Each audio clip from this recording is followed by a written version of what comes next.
미국에서 가장 영향력 있는 사람들을 뽑는 그런 조사가 많잖아요. 뭐 여러 명이 있겠지만 제가 봤던 조사에서 좀 낯익은 그 이름이 하나가 있었어요. 그 베스트셀러 작가인데요. 혹시 여러분들 이 책을 아실 수도 있을 것입니다. 폴더시의 위대한 하루라는 그런 책을 아마 아시는 분도 계실 것입니다. 만약 많은 사람들에게 자기를 성장하는 자기 성장 지침서로 많이 사용되고 있는 그런 책입니다. 이 책을 쓴 저자 이 앤드루스가 사진도 아마 있을 것입니다. 첫 번째 사진이에요. 앤드루스가 저분입니다. 저 사람이 그 미국에서 가장 영향력 있는 사람들 중에 뽑혔습니다. 저는 이 책을 봤었고 이 책을 보면서 후속작을 되게 궁금해했었거든요. 근데 이 사람이 몇 년 전에 이 후속작을 내놨는데요. 그 이름이 뭐냐면 되게 이름이 웃깁니다. 수영장의 바닥이라는 저 책입니다. 노란색에 파란색 그 수영장이 있는 너무나 심플하지만 눈에 띄는 저 책을 냈습니다. 많은 사람들이 이 책을 보면서 궁금했을 거예요. 과연 이 사람이 어떻게 이 책을 써내어갔을까? 이번엔 또 어떤 귀한 또 시간들을 우리가 이 책을 통해서 얻을 수 있을까라는 인사이트를 얻을 수 있을까라는 생각을 가졌을 것입니다. 이 이야기를 한번 제가 잠깐 요약해서 좀 말씀을 드리자면요. 제가 봤던 내용들은 이렇습니다. 어린 시절 수영장에서 일어났던 일들을 회상하면서 이 책을 적었다고 해요. 그 어렸을 때 우리 아이들도 그렇고 저도 아마 그런 기억이 있었습니다. 남자친구들은 특별히 친구들과 수영장 가는 걸 좋아하잖아요. 개울이나 수영장 같은 데 가면 꼭 하는 게임이 있습니다. 그게 뭐죠? 잠수 게임이에요. 잠수 게임. 누가 오래오래 숨을 참나 막 이런 그 잠수 게임을 합니다. 근데 이들도 그런 비슷한 장난을 하다가 이게 조금씩 그 룰이 생기고 조금씩 이렇게 승부욕이 발동되면서 그들이 게임으로 그것을 좀 발전했다고 해요.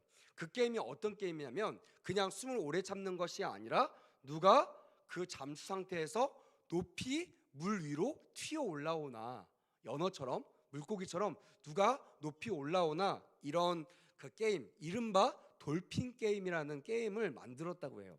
그래서 막 사람들 친구들하고 열심히 경쟁하면서, 또 우리 어린아이들 얼마나 경쟁심이 강합니까? 뭐 이거 가지고 돈 벌 것도 아닌데, 밥 벌 것도 아닌데 여기에 목숨 걸면서 연습을 하고 막 했다고 해요. 그러면서 이분이 이 책을 쓰면서 중간에 이런 그 문구를 하나 적어놨더라고요. 뭐라고 쓰냐면 이렇게 되어 있습니다. 인생에서 이기는 법도 다 바닥에 있다라는 그런 아주 위대한 또 유명한 말을 적어냅니다. 제가 궁금했어요. 바닥에 있다고? 많은 사람들은 바닥 싫어하잖아요. 바닥을 기는 것도 싫어하고 바닥 청소도 싫어합니다. 근데 모든 해답이, 또한 인생에서 이기는 승리의 비결이 바닥에 있다라는 말이 저는 좀 신선했어요. 그래서 그 책을 좀 보다 보니까 사진이 아마 있을 것입니다. 저 사진과 비슷한 그 장면과 설명들이 써 있습니다. 예를 들면 이런 겁니다.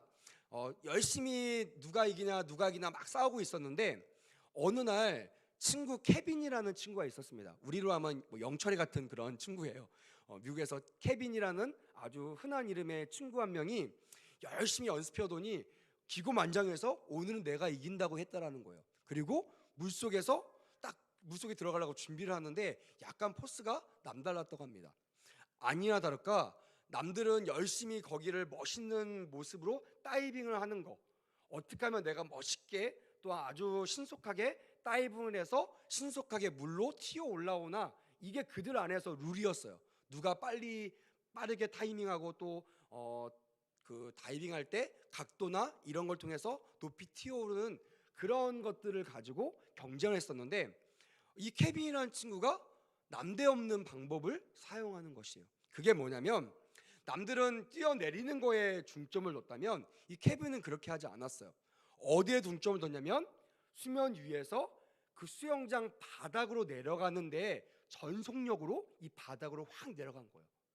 남들은 바닥에 닿을 생각을 안 하죠. 왜냐하면 위로 올라가야 되니까 깊이 내려갈수록 위로 못 올라간다는 생각이 지배적이었습니다. 누구도, 어떤 친구도 바닥에 내려갈 생각을 하지 않았지만 이 친구 케빈이라는 친구는 뭘 깨달았는지 바닥으로 힘차게 발돋움을 하더니 바닥에 자기 발을 탁 튀기더니 그 힘으로 쭉 올라오는 거예요. 로켓가 올라오듯이. 그래서 자기보다 무려 그 책에 이렇게 기록되어 있습니다. 무려 자기보다 45cm나 더 높이 올라와서 1등을 했다. 한동안 1등을 차지했다라는 글을 써놨습니다. 그러면서 그가 그 이야기들을 이렇게 회상하면서 자기가 다른 사람들에게 인사이트를 주면서 이런 얘기를 한 겁니다. 성공의 시작은 이와 같은 것이 아닌가. 그냥 남들이 아는 법칙 가운데 누가 조금 더 빨리 가고 누가 조금 더 기울기를 더 낮게 하고 이런 남들과 유사한 것 중에서 조금 다른 것을 개발하기보다는 우리가 알고 있는 통념의 틀을 깨부시는 것, 거기서부터 성공의 시작이 일어나는 것이 아닌가라는 인사이트를 선물로 주고 있는 책이 아까 봤던 저 책이었습니다. 여러분, 이 책의 내용을 좀 공감하십니까? 그냥 물 안에서 열심히 몸을 튕겨가지고 탄성을 가지고 아무리 튕겨도요, 바닥에 자기 다리의 압력을 통해서 쭉 올라오는 사람만큼은 절대로 높이 올라갈 수 없다라는 거예요. 우리도 그러지 않는가 싶어요. 인생을 살다 보면 남들이 이거 어떻게 통과하죠? 이 어려움을 어떻게 이겨내죠? 라고 얘기하면 각자 가지고 있는 이야기를 듣습니다. 저도 인생을 좀 살다 보니까 이야기를 쭉 듣다 보면요, 사실 그게 그겁니다. 아주 위대한 사람한테 얘기를 들었는데요, 또 제가 저 사람은 뭔가 좀 독특한 답을 줄 것 같은데 라고 얘기해서 궁금해서 그 사람한테 물어봤는데요, 그냥 우리 믿음이나 아니면 제 친구나 제가 얘기하는 내용과 별반 다른 것이 없는 이야기들을 하는 것을 종종 마주대하게 됩니다. 여러분, 혹시 농구, 남자친구도 농구 같은 거 또 우리 체육대회 얼마 전 했는데 공에 그 공기가 정말 가득 차 있지 않는 공을 바닥에 튀겨보신 적이 있으십니까? 아무리 마이클 조단이 농구 실력이 좋아도요, 그 공이 탱탱하지 않으면요, 공기가 빵빵하지 않으면 절대로 그 실력을 발휘할 수가 없습니다. 아무리 힘을 들어가지고 바닥에 내리꽂아도요, 탄성이 생기지가 않습니다. 왜요? 이 공기가 들어가 있지 않기 때문에. 아마 여러분들도 그런 것을 많이 경험하셨을 것입니다. 공기에 힘이 없기 때문에 좀처럼 튀어오를 수 없는 것처럼 우리의 삶에서도요, 이렇게 공처럼 바닥을 치고 뛰어 올라온다면 혹시 우리가 풀리지 않는 문제들, 또한 우리가 정말 어떻게든지 이거는 안 될 것 같은데 도저히 이거는 해결할 수 없어 하는 문제를 혹시나 이분이 말한 것처럼 해결할 수 있지 않을까라는 기대를 가져봤습니다. 제가 왜 이 이야기를 했냐면요, 제가 이 이야기를 들으면서 생각났던 선지자 한 명이 바로 오늘의 주인공인 학계 선지자였어요. 여러분들은 학계서를 많이 읽어보셨나요? 아까 보니까 이게 어딨어? 대략 난감해하신 분도 계시고 아예 포기하시고 PPT를 보시는 분도 계시더라고요. 저도 그 평신도 때는 학계를 한 번도 읽어본 적이 없었습니다. 물론 성경 읽기 이제 달란트 해야 되니까 열심히 읽어요. 근데 읽고 나면요, 그게 어디 붙어 있는지 뭐 목사님도 설교를 많이 안 할 뿐더러 하면 도저히 이걸 찾아낼 방법이 없습니다. 몇 장 안 되기 때문에. 그리고 거의 구약 맨 끝에 붙어서 거의 우리가 읽을 그 상황이 없는 그런 본문 중에 하나가 오늘 우리가 읽었던 학개서입니다. 하지만 하나님께서는요, 1.1핵도 실수가 없으신 분임을 고백하시길 주님의 이름으로 축복합니다. 아멘. 그 말은 뭐냐면 아무리 보잘것없고 아무리 잘 알려지지 않고 읽혀지지 않는 그 학개서도 오늘 이 시간 여러분들에게 주는 귀한 메시지임을 기억하시고 기대하시면서 아멘으로 화답하시는 은혜가 있기를 주님의 이름으로 축복합니다. 아멘. 먼저 학계를 잘 모르시니까 학계에 대한 역사적인 배경을 먼저 좀 설명해야 될 것 같습니다. 원래 1절부터 11절까지 말씀을 원래는 좀 먼저 제가 드리려고 했는데 시간을 아끼려고 하다 보니까 오늘 본문 12절부터 15절까지 말씀만 설교를 하려고 합니다. 그 역사적인 배경을 좀 알아야 됩니다. 이 학계 선지자는요, 스가랴와 말라기 거의 그 후대 그 포로 이후에 활동했던 선지자들입니다. 그래서 포로 후 시대 선지자라고 일컬습니다.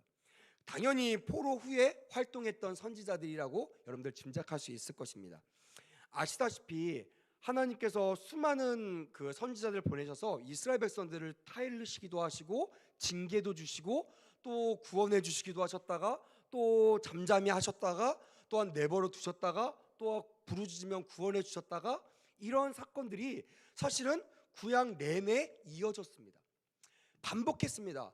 이스라엘 백성들이 범죄하며 하나님께서 징벌을 내리시고 또한 그 해답을 찾기 위해서 하나님의 선지자를 보내셔서 회개케 하시고 또한 백성들이 다 회개하면 하나님께서 또한 선지자를 통하여 구원하는 방법들을 계시하시고 그 구원의 방법들로 나갔더니 회복되었더라. 하지만 조금 더 지나서 또 이런 일들을 반복하였더라라는 것이 우리가 너무나 잘 알고 있는 이스라엘의 역사의 패턴들이었습니다. 아시다시피 유다는 하나님의 선민이라고 하죠. 그런 유다는 주전 586년 586입니다. 기억하기 쉬울 것 같아요. 586년 바벨론의 느부갈네살 왕을 통하여 멸망을 당합니다. 아마 충격이었을 거예요. 물론 멸망 비슷한 것까지 당해본 적은 있지만 우리가 정말 저곳은 하나님이 함께 계신다고 믿었던 예루살렘 성전이 불타거나 무너지는 것을 눈으로 직접 목도하고요. 또한 다윗의 왕조들이 내 눈앞에서 무너지는 것들을 그 시대에 살았던 사람들이 경험했던 정말 혼란했던 시대입니다. 그리고요, 또한 하나님의 선민, 하나님이 절대로 버리지 않겠다고, 나는 너의 하나님이 되고 너는 나의 백성이 된다 라고 하셨던 그 약속, 선민의 언약이 깨진 것처럼 보일 정도로 이스라엘 백성들이 자기의 민족에 살지 못하고 타국에 바벨론으로 포로로 끌려가는 그런 당사자가 되는 그 시대를 말하고 있는 것입니다. 여러분 상상이 되십니까? 아마 이게 비교하기는 좀 약간 어색하지만 약간 유사하다고 생각하다면 요즘 보면 옛날에는 일제 강점기를 생각하시면 될 것 같고요.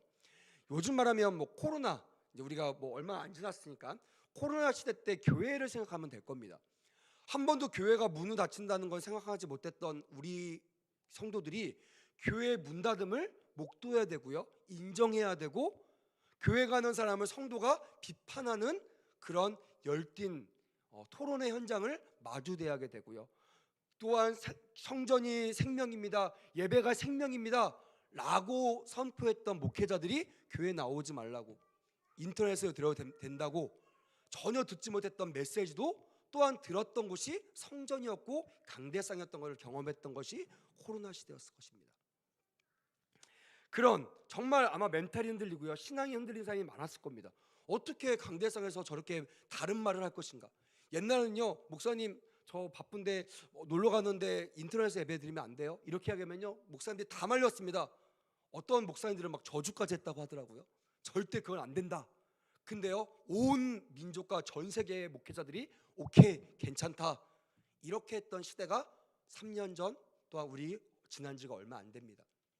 그런 상황 속에서 회복이 되고 성도들이 다시 오면서 다시 강대상에 선포되는 말씀들, 제가 우리나라 내노라는 설교자들의 말씀을 들으면서 요즘 또 다시 회복되는 말씀이 뭐냐면, 예배가 생명이고 예배에 목숨을 걸어야 되고 인터넷 예배가 아니라 성전에서 예배 드려야 한다는 자칫 혼란스러운 메시지를 또 지금 접하고 있는 이 시대와 약간 유사한 메시지가 아닌가라는 생각이 좀 들었습니다. 아무튼 이스라엘 백성들이, 유다 백성들이 전혀 경험하지 않았던 전무후무한 어마어마한 혼란의 시대를 겪었던 시대, 그게 바로 학개 선지자가 활동했던 그 시대, 포로 시대, 포로 후 시대입니다. 그래서 그들은 엄청난 충격 속에서 눈을 떠보니까 자기가 포로가 되어 있었고, 자기 자녀들이, 아버지가 포로니까 자기 자녀들도 포로 생활을 하고 있는 그런 시대를 경험했던 그 세대를 말하고 있는 것입니다. 생각해 보세요. 하나님이 지켜주신다라고 약속했었던 그 백성이 하나님께 버림을 당한 것 같고, 하나님의 백성이 포로가 돼서 이방 나라로 쫓겨가고 포로로 끌려가는 장면들, 그거를 어떻게 해석해야 될지 몰라서 매일 밤마다 기도조차도 나오지 않은 그런 상황들이었을 것입니다. 하나님의 선민 약속이 산산조각 난 것 같은 그때에도 성경을 보니까요, 그 당시 에스겔 선지자를 통해서 하나님께서는 여전히 회복을 명령하셨어요. 그들이 예루살렘에 있는 것이 아닙니다. 지금 내가 성전도 없고 예배드릴 장소도 없었어요. 여러분 이해하셔야 됩니다. 우리는 인터넷도 있어요. 근데요, 그 당시는요, 예루살렘 성전이 아니면, 그것도 1년에 한 번 대제사장이 우리의 죄를 대신 짊어지고 예루살렘 성전에 올라가서 제사를 드리지 않으면 구원받을 방법이 없는 그때를 말하고 있는 거예요. 그런 자들이 예루살렘 성전에 가지 못하는 그런 상황 속에서 예루살렘 성전이 불탄 것을 전해 듣게 되고요. 그리고 솟아날 구멍이 없는 절망적인 상황 속에 있는 그들에게도 하나님께서는 당신의 선지자를 통해서 여전히 하나님의 임재와 성전 회복의 소망을 불어넣어 주셨다는 사건, 그 사실이 저는 되게 놀라웠습니다. 아마 절망 속에 있을 것입니다. 제가 돌이켜보면요, 저도 그랬습니다. 물론 안 그랬던 목회자도 있는데요, 저 같은 젊은 목회자들은 그런 상황 속에서도요, 교회가 문 닫는 것을 반대했습니다. 저도 3년 내내 반대했습니다. 당회원들을 설득하고요, 그렇게 하면 안 됩니다. 일제시대 때는 성도들이 목숨을 내걸고 성전을 지켰습니다. 이렇게 그들을 타일러가며 그들을 중보하며 그 예배를 지켰습니다. 아마 에스겔 선지자도 그런 마음이 아니었을까 합니다. 하지만 그 분위기는요, 그런 분위기 아니었어요. 왜냐하면 예배드릴 상황도 아니고 예배드릴 기분도 아니었을 것입니다. 성전은 불탔고요, 나는 예배드릴 수 없는, 또한 매일마다 고통 속에서 살아가는 그런 삶을 현장에서 살아갔기 때문이었을 것입니다. 하지만 하나님은 끊임없이 에스겔 선지자를 통하여 돌아오라고 말씀하셨고 회복하라고 말씀하셨고 너 있는 곳에서 예배하라고 항상 주님께서 선지자를 통하여 하나님의 임재와 성전 회복에 대한 소망을 불어넣어 주셨다는 것입니다. 물론 그 사람들 중에는 말씀을 받아들인 사람도 있었고요, 말씀을 안 받아들인 사람도 있었습니다. 코로나 3년 동안 이 말씀을 마음에 딱 새기고 예배를 지켰던 사람도 있고 3년 동안 교회를 떠난 사람도 많았습니다. 그런 상황 속에 48년이 흘렀습니다. 몇 년이 흘렀다고요? 48년이 흘러서 주전 538년, 그 무너지지 않을 것 같았던 이 바벨론 역시 바사 왕국, 지금 말하면 페르시아 이 왕국에 의해서 멸망을 당합니다. 생각해 보세요. 우리가 속박당했던 이 일본이 망한 그때를 생각하시면 될 겁니다. 우리나라가 어떻게 됐죠? 일본이 히로시마 원자폭탄으로 인하여 백기를 들었을 때 우리나라가 자의가 아니라 타의로 해방을 경험했던 것처럼 그들도 그런 것을 아마 꿈꿨을 것입니다. 그 무너지지 않을 것 같았던 이 바벨론이 무너지고 더 큰 나라, 이 전 세계를 주름졌던, 성경에는 바사 제국이라고 되어 있고요, 역사적으로 보면 페르시아라는 그 나라가 이 이스라엘 백성 유다 민족을 다스리게 됩니다. 그럼 마침내 2년 뒤 50년만, 이스라엘이 멸망된 50년만 주전 536년에 여러분들 잘 알고 있는 바사 왕 고레스 많이 들어보셨죠? 바사 왕, 그 세계를 제패했던 그 나라의 왕이었던 고레스에게 성령이 강력하게 임하십니다. 너무 놀랍지 않습니까? 하나님께서요, 그 이방 나라 왕에게 강력하게 임하셔서 특별히 나의 백성을 본국으로 돌려보냅니다. 물론 역사에 보면요, 이스라엘 백성들만 보낸 것이 아니에요. 그 당시 고레스는요, 유화 정책을 폈습니다. 그러니까 강압 정책이 아니에요. 바벨론은 강압 정책을 폈다면, 다 막 인지로 잡아서 막 강력하게 그들을 다스렸다면, 이 바사 왕국은요, 그 백성들을 본국으로 보내고 이 나라에서 파견한 총독이나 그 다스리는 사람들을 두어서 유화 정책을 폈던, 조금 숨통을 틔웠던 그런 정책을 폈던 나라입니다. 하지만 성경은요, 그런 역사적인 사건이 아니라 그 가운데 성령이, 하나님의 영이 이 고레스에게 임하였다라고 성경은 분명하게 명시하고 있는 것입니다. 무슨 말이에요? 하나님의 계획 가운데 이 일들이 이루어졌다라는 것을 알려주고 있는 것입니다. 그리고요, 그렇게 오매불망 기다렸던 그 역사적 순간이 멸망당한 지 50년 만에 이루어집니다.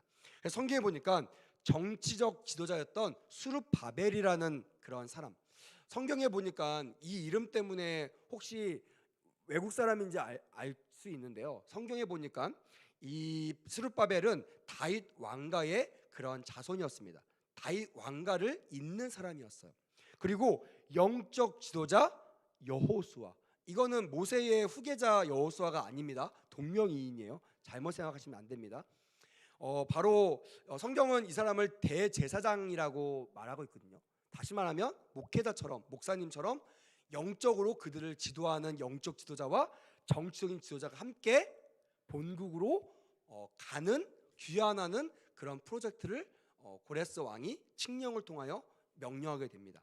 왕의 칙령을 받아서 당당하게 예루살렘으로 귀국하는 장면들이 이 학개서 전에 포로기, 포로 후기의 역사서를 통해서 기록되어 있습니다.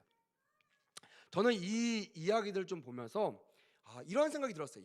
50년 동안 과연 그들 안에 소망이 있었을까?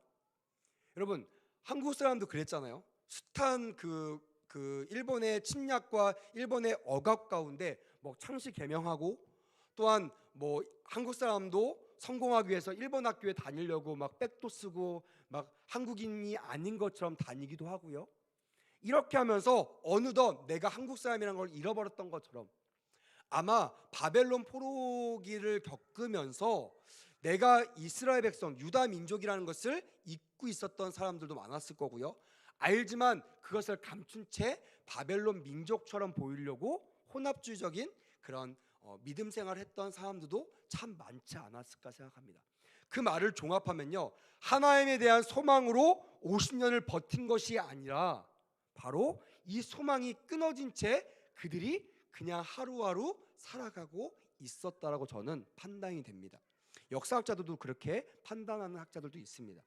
아무튼 이렇게 소망이 끊어진 그들에게 하나님은요, 선지자를 계속 보내십니다. 그냥 어쩌다 한번 말도 안 되는 역사가 일어나가지고 이스라엘 백성들이 귀국한 것이 아니라 에스겔이라는 선지자를 계속 보내셔서 너희들 영적으로 준비해야 된다, 영적으로 회복해야 된다, 죽으면 안 된다, 하나님이 너에게 회복을 명하실 것이다 라는 메시지를 줬다 안 줬다? 줬다라는 것이에요. 여러분, 이것이 우리의 소망이 되기를 주님의 이름으로 축복합니다. 아멘. 살기 힘든 대한민국 가운데도 하나님은 교회와 목회자들을 보내셔서 여러분들에게 지금도 말씀하고 계시는 거예요. 어떤 어려움 속에서도, 소망이 끊어져 있는 환경 속에서도 하나님이 여러분들에게 소망을 주시기를 원하십니다. 할렐루야. 이 소망의 메시지가 들려지는 은혜가 있기를 주님의 이름으로 축복합니다. 아멘. 아무튼 하나님의 은혜 가운데 결국 믿음대로 그들이 본국으로 귀환하게 되었다라는 것이요. 스가랴 3장에 보면요, 그들이 귀국해서 어떤 일을 했는지를 잘 설명하고 있습니다. 3장에 보니까 이렇게 표현하고 있어요. 귀환하자마자 그들이 하나님께 번제와 제사를 회복하여 드렸다라고 스가랴 3장에는 기록하고 있더라고요. 당연한 것 같아요. 그동안 얼마나 바랐겠습니까? 물론 모든 백성들이 하지 않았을 겁니다. 그 에스겔의 말씀을 통하여 혼돈과 환란 속에서도 믿음을 지켰던 믿음의 사람들이 귀국하자마자 이 은혜를 누구에게 올렸어요? 하나님께 영광을 올리는 예배를 드렸을 것입니다. 많은 사람들이 참여했을 거라고 생각했고요. 또한 그러지 않은 사람들도 그 뒤에 뒷짐지고 보지 않았을까라고 생각을 했습니다. 그런데 여기에 문제가 생겼어요. 예배를 드리고 막 기뻤습니다. 근데 예배 드리고 딱 돌아서자마자 문제를 발견했습니다. 어떤 문제예요? 모든 것이 다 쓰러져 있는 거예요. 본국만 돌아오면 나의 집을 갈 수 있을 줄 알았는데 그게 돌아가기 전에 어떤 일이 있었다고요? 전쟁에서 패망한 겁니다. 러시아 우크라이나 전쟁을 떠올리시면 알 겁니다. 전쟁을 이겼다고 해도요, 이긴 것이 아니죠. 모든 것이 폐허가 된 것처럼 예루살렘들은 불탔고요, 나의 집은 다 무너져 내렸을 것입니다. 그걸 보면서요, 사람들은요, 가슴이 무너졌을 것입니다.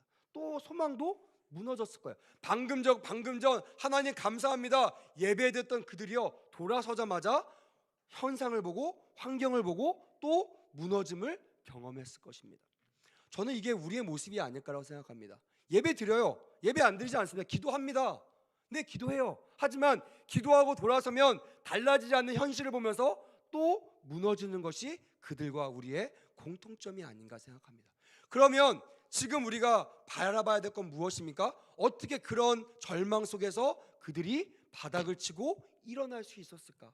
어떻게 말씀의 제목처럼 소망이 끊어진 줄 알았는데 그 소망이 다시 연결될 수 있었을까를 말씀을 통하여 우리 살펴보기를 원한다는 것이에요. 그들이 공사를 시작했습니다. 어떤 공사요? 무너진 성전을 재건하는 공사를 시작했을 것입니다. 이거는 정치적인 지도자와 영적인 지도자의 주도하에서 시작됐습니다. 그리고요, 그 바벨론 포로 시간 동안에 믿음을 지켰던 사람들을 중심으로 그 재건 운동이 시작됐을 겁니다. 근데요, 시작할 땐 좋았는데 시간이 지나자마자 문제가 생겼습니다. 역사학자들은 얘기하더라고요. 그 고레스가 죽고 다른 왕이 생겼을 때 고레스가 했던 정책을 버렸다라는 그런 기록이 있다라고 얘기하는 학자도 봤습니다. 뭐 그럴 수 있죠. 왕이 바뀌니까 정치가 바뀔 수 있습니다.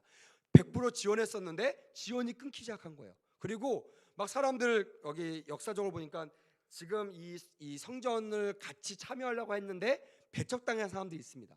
그들이 누구냐면 사마리아인이었어요. 여러분들 예수님과 사마리아인의 대화를 한번 기억해 보십시오. 이스라엘 백성들이 그 유대인들이 사마리아인들을 어떻게 대했나요? 개만도 못한 사람으로 대했잖아요. 그렇게 멸시천대 받았던 그런 사람들이 장악하고 있는 이 땅에 누가 돌아온 거예요? 자기를 천대했던 그 사람들, 선민들이 돌아온 거예요. 좋게 받겠습니까? 좋게 안 받죠. 텃세 부리고 막 엄청나게 핍박했을 것입니다. 그런데도 불구하고 이 혼합주의적인 믿음이 있었던 이 사마리아인들은요, 혹시나 내가 저 성전 건축을 같이 참여하면 복을 받을까 해서 그들에게 와서 요청합니다. 나도 그 성전 건축에 좀 끼워주십시오.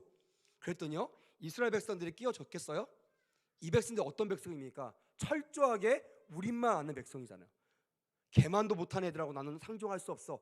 비록 우리는 빌털털이지만 포로로 끌려갔다 돌아왔지만 자존심 있지, 난 너희들하고 할 수 없어 하면서 자기네들이 이렇게 하고 그들을 거절했다라고 성경은 기록하고 있는 거예요. 그러니까 그들이요, 성전 건축을 도왔겠어요? 방해했겠어요? 방해했죠. 정말 있는 힘을 다해서 방해했어요.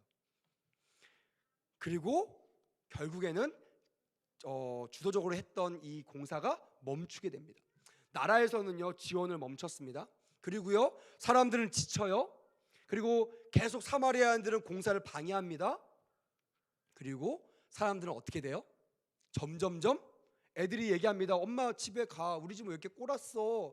왜 교회만 짓는 거야? 우리 집 좀 지면 안 돼? 엄마 배고파. 돈 좀 벌어와. 밥 먹고 싶어. 성전 짓는다고 뭐 돈이 나와 떡이 나와? 우리가 지금 알고 있는 그런 많은 여러 회유들이 있었을 것입니다. 그런 상황 속에 사람들이 고민하기 시작하죠.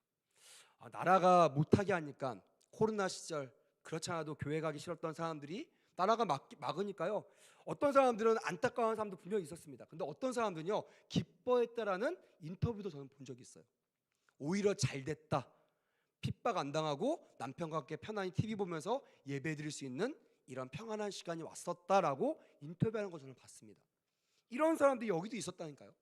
성전 짓다가 자기의 의지가 아니라 나라에서 정책적으로 막으니까 자연스럽게 성전 건축이 막혔고요. 그러다 보니까 일상으로 자꾸만 돌아가게 되는 거예요. 알았어요. 내가 도와줄 테니까 3일만은 우리 집을 위해서 제가 좀 공사하고 올게요 하면서 하나둘씩 빠지다 보니까요, 사람들은 점점 성전 짓는 것을 멈추기 시작했어요. 성경은 그 시간을 약 15년에서 16년으로 보고 있어요. 작은 세월이 아니죠.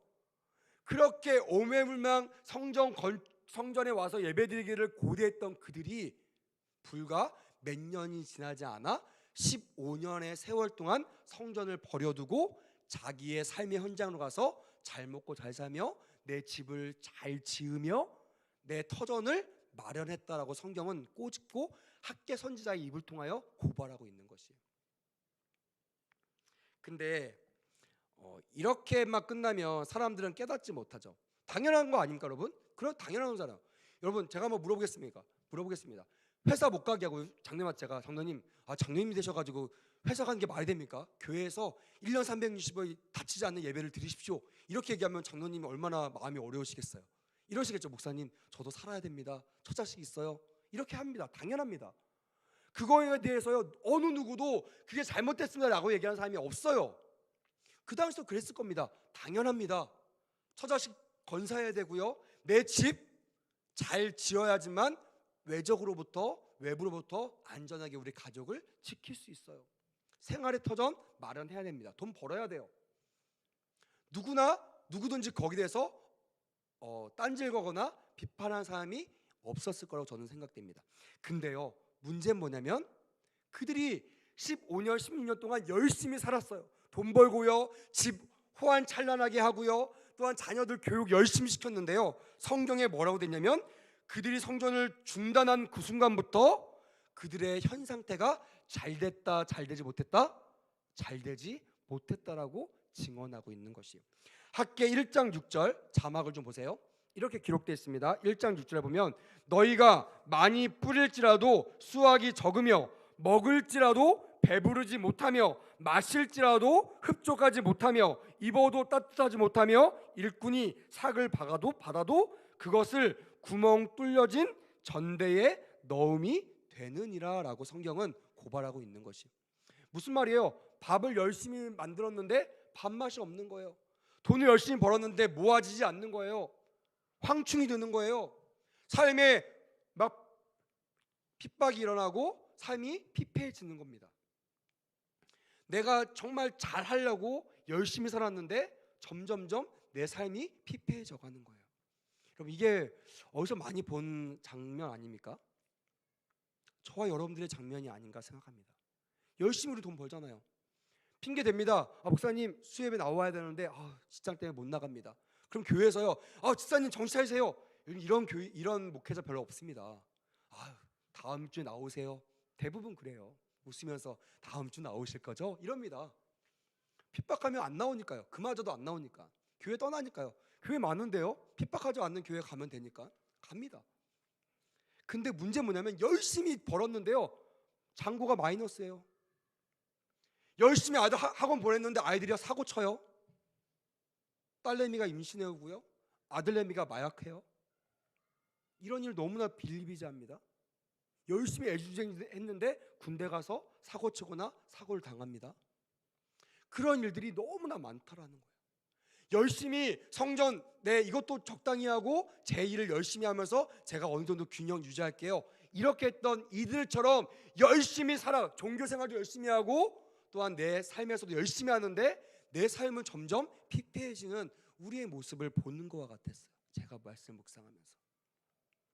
그럼 과연 우리와 같은 이들은 어떻게 이 난관을 극복했을까? 이 소망이 끊어져 같은 이 삶을 어떻게 다시 이을 수 있었을까? 제가 궁금해서 이 말씀을 보기 시작했습니다.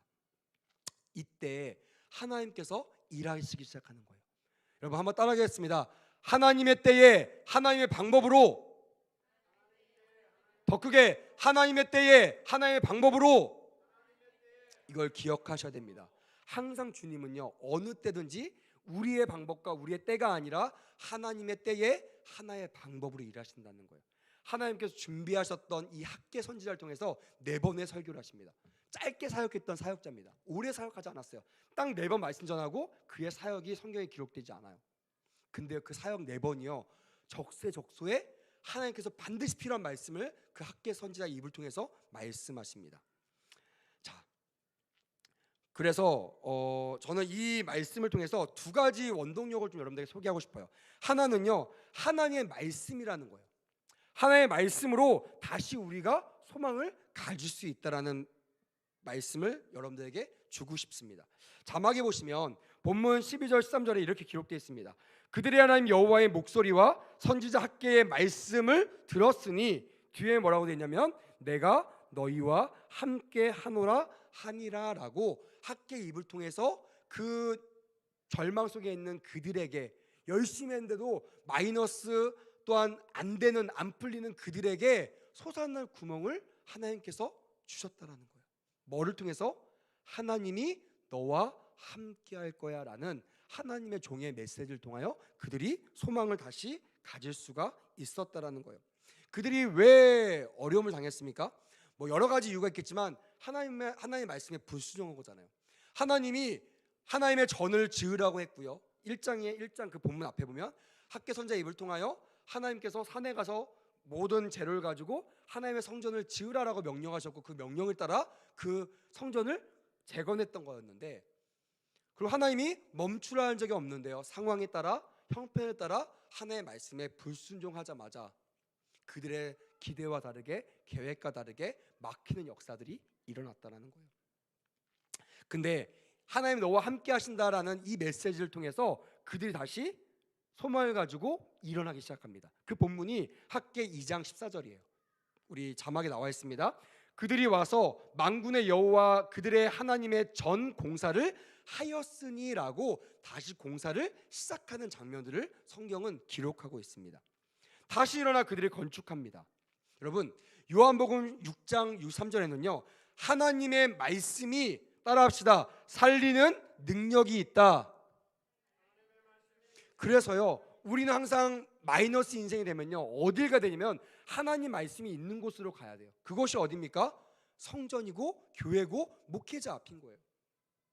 여러분, 여러분들이 아무리 노력해도 바닥을 치십니까? 아무리 노력해도 소망이 끊어져 있습니까? 그렇다면 말씀의 자리로 나가오시기를 주님의 이름으로 축복합니다. 아멘. 오늘 기도자의 기도처럼 백운우소 교회가요 다른 어떤 것보다 말씀으로 성도들을 일으켜 세워주는 그런 교회가 되기를 주님의 이름으로 축복합니다. 아멘. 아무리 소망이 끊어져 있어도 말씀만 붙잡으면 일어날 수 있습니다. 왜? 하나의 말씀은 살리는 능력이 있기 때문입니다. 두 번째는요 더 중요한 겁니다. 보혜사 성령님이 도와주시면 소망이 회복된다는 거예요. 그러니까 제가 이제 그 금요 기도회 때 성령에 대한 말씀을 좀 전하려고 합니다. 제가 또 순복음 목사다 보니 성령에는 다른 교단, 다른 목사님보다 훨씬 더 월등하다고 저는 자부할 수 있어요. 훨씬 더 많은 경험과 많은 연구와 많은 말씀 묵상을 하기 때문에. 왜냐하면 지금 이 시대는요 소망이 끊어져 있잖아요. 지금 이 시대는 우리의 플랜으로 아무리 계획을 짜고 나가도요 항상 우리는 코가 빠지고 항상 절망 가운데 한숨을 쉬는 것이 우리의 처지잖아요. 이들처럼. 근데요 성경은요 뭐라고 말씀하시냐면 본문 14절에 이렇게 기록돼서 자막에 되어 있습니다. 스룹바벨의 마음과 여호수아의 마음과 모든 백성의 마음을 감동시키매라고 성경은 그들을 도우시는 이가 성령이라고 분명히 말씀하고 있습니다. 마음을 감동시키다라는 그 단어의 마음은요 히브리어로 루하으라는 단어입니다. 루하으. 하나님께서 사람을 만드실 때 생기, 숨, 바람, 영, 살아있는 영을 넣었다 할 때 썼던 히브리어가 루하우입니다. 루하우. 그 말이 어디에 기록되어 있다고요? 마음이란 단어에 기록되어 있다는 거예요. 다시 말하면 마음을 감동시켰다라는 말은 성령께서 부어주셨다, 성령께서 일하신다, 성령께서 역사하셨다라고 해석해도 무관하다는 것입니다. 그러니까 다시 말하면 어려움 속에서 어떻게 우리가 소망을 찾을 수 있느냐? 그건요 성령이 도와주셔야만 우리가 소망을 회복할 수 있다라는 것이 구약에서도 나오는 하나님의 메시지라는 것이, 신약에는요 이것이 더 많이 나옵니다. 무궁무진하게 나오고요. 지금 이 시대 성령 시대도 당연히 보혜사 성령님이 도와주셔야만 우리의 한숨을 거둘 수 있고 우리의 문제를 해결할 수 있다라는 것이. 왜요? 성령은, 따라합시다, 살리는 영이다. 성령은 살리는 영이시기 때문에 그래요. 사단은요 우리를 죽이지만 성령은 우리를 살리십니다. 사단은 우리를 얽매이지만 성령은 우리를 해방시키십니다. 그래서 누구든지 성령 안에 와서 말씀을 깨닫게 하시는 것도 성령이시거든요. 말씀을 우리가 읽는다고 깨닫는 것이 아니에요. 말씀은 살아서 운동력 있는 하나님의 말씀이기 때문에 인간이 아무리 노력해도요 깨달을 수가 없어요. 이걸 깨닫게 하시니까 누구예요? 성령 하나님이세요. 그래서 말씀을 받는 거, 말씀이 내 안에 적용돼서 회복되는 거 다 보혜사 성령님이 함께 도와주셔야 가능하다는 것이 제가 오늘 본문을 통해서 깨달은 믿음이라는 거예요. 저는요, 우리 백운누수 교회가 말씀으로 충만한 교회가 되기를 소원합니다. 할렐루야. 또한 말씀을 깨닫게 하시는 성령으로 충만한 교회가 되기를 주님의 이름으로 축복합니다. 아멘. 그렇게 될 때요, 하나님께서 이 학계 선지자를 통해 보여주셨던, 바닥을 쳤던, 소망이 끊어졌던 그들이 어떻게 소망으로 다시 일어날 수 있었다는 그 비결을 우리 성도들이 가져갈 수 있는 그런 놀라운 축복의 주인공이 되었으면 좋겠습니다. 말씀을 마무리하려고 합니다. 제가 아까도 말씀드렸듯이 앞으로 금요 기도회 동안에 성령에 대한 말씀을 종종 전하려고 합니다. 성령은 이상한 영이 아닙니다. 뭐 귀신 같은 이상한 영이 아니라 살리는 영이고 여러분들 도와주신 영이시고요. 지금 이 시대에 하나님이 역사하시는 방법은 사람도 아니에요. 그 사람을 누가 운행하세요? 성령께서 마음 가운데 감찰하시고 마음을 터치하심으로 사람을 성령을 통하여 역사하신다는 거예요. 그래서 마지막 시대는요, 성령을 통하여 우리가 회복될 때만 하나님께서 본래 회복하고 싶었던 놀라운 역사로 변화될 수 있는 회복의 주인공으로 나아갈 수 있다는 믿음을 가지게 되었습니다. 그래서 오늘 기도할 때도요, 여러분들이 기도가 달라졌으면 좋겠습니다.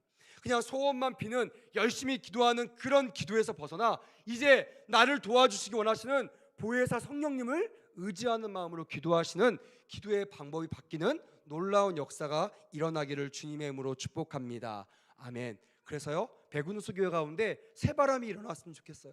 인간의 노력으로 열심히 사는 그런 기도, 그런 신앙생활이 아니라 성령님이 함께 하시는 신앙생활이 되기를 주님의 이름으로 축복합니다. 아멘. 실제로요, 역사적으로도요, 종교개혁의 시발자였다라고 판단하고 있는 이 사보나롤라라는 사람이 있습니다. 이 사람이 1494년 11월 학개서 강해를 통해서요, 그 시대를 개혁하는 데 역할을 감당했고요.